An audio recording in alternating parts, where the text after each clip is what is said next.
Kempen pilihan raya kecil Dewan Undangan Negeri Chini masuk hari kelima.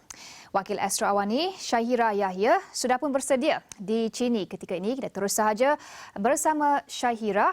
Syahira, apa perkembangan terkini kempen PRK di sana, Syahira?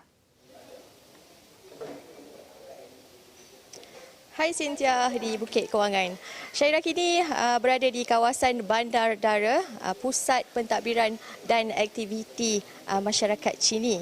Apa yang boleh diperhatikan, hari kelima kita berkempen PRK N23 Dun Chini ini dilihat semakin meriah dan semakin rancak di Felda Gugusan Chini ini.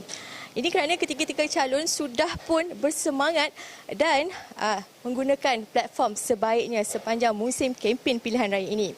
Calon BN, Muhammad Syarim, Muhammad Zain, dilihat sangat aktif berkempen secara bersekemuka dan beliau berjumpa pengundi dari rumah ke rumah. Selain itu, Syahira juga dah nampak sudah banyak bendera berkibaran, bendera biru dan juga banner, juga poster calon bebas sudah pun dinaikkan. Dan yang uniknya, calon juga berkempen menggunakan lori bergerak dilengkapi alatan sian raya dan juga hebahan.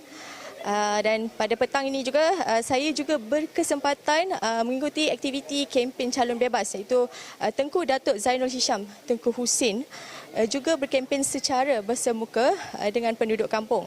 Apa yang menariknya, beliau tetap turun berkempen, aktif berkempen dan bersemangat meskipun baru saja kehilangan ahli keluarga terdekat iaitu sepupunya yang telah selamat dikebumikan di pekan pada petang tadi.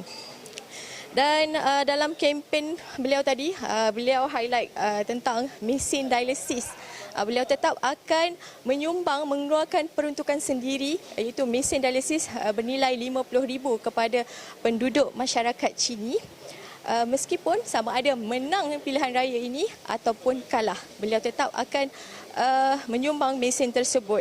Dan projek ini sebenarnya asalnya telah dirancang pada awal Januari namun tergendala akibat PKPP dan penyediaan mesin dialisis ini akan dibantu oleh anak angkatnya yang juga pegawai perubatan, seorang doktor yang akan membuka klinik keluarga dan memberi perkhidmatan rawatan secara percuma dan caj mina kepada penduduk Chini ini.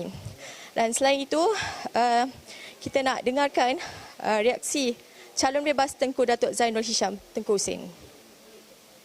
Saya ni susah nak buat janji.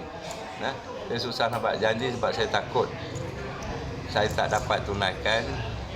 Jadi bila saya berjanji, maknanya saya akan tunaikan juga.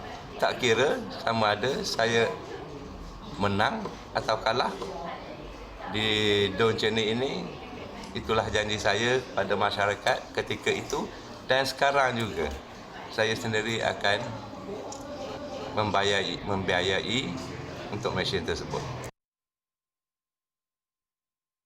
Okey, buat masa sekarang pesakit buah pinggang dah meningkat. Saban hari setiap tahun meningkat. Maka mereka ni yang menjalani proses dialisis ni terpaksa keluar ke Muazzam ataupun ke Pekan.